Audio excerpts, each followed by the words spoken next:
Magpapatuloy ang News at 1 matapos ang isinagawang random drug test itong weekend. Nasa 70 pulis mula naman sa Anti-Cybercrime Group ang sumailalim ngayon sa random drug test. Ang detalye niyan, alamin natin mula sa aming kasamang si Waywaya Macalma, live via phone patch. Yes, Kirby, simula nitong Biyernes ay sunod-sunod na ang isinasagawang random drug test sa pambansang pulisya. At kaninang umaga sa Anti-Cybercrime Group naman ay isagawa na surpresang drug test. Mahigit 70 na pulis ang sumalang dito kaninang umaga. Ito ay alinturod na rin sa kautusan ng bagong hepe ng pambansang pulisya na after nga ng command conference nila, kanila nang sinimulan nito at sunod-sunod na nga ito over the weekend. Kaya naman sa mga susunod na araw ay tiyak na madami pang unit sa hanay ng PNP ang magsasagawa ng drug test. Katunayan, meron din isang unit mamayang hapon ay magsasagawa ng drug test.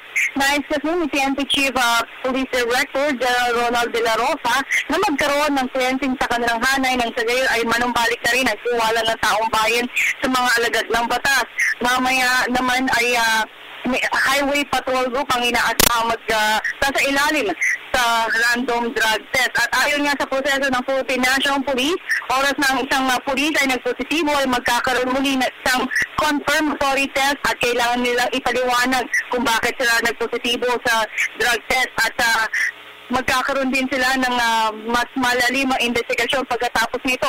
Pero oras naman na muling magpositibo sila sa confirmatory test, ang isang pulis ay tiyak na matatanggal na kaagad sa serbisyo.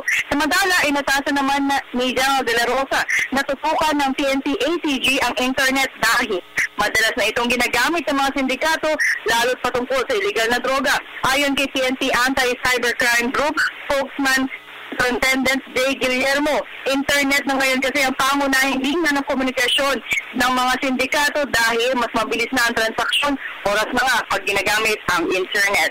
At dito naman sa bahagi ng Quezon City ay biglang bumuhos ang malakas na ulan, mga 5 minuto na itong nakakaraan ng biglang malakas na pagbuhos ng ulan dito sa bandang Quezon City. At para sa Telebisyon ng Bayan, ako si Waywaya Macalma. Maraming salamat sa iyo, Waywaya.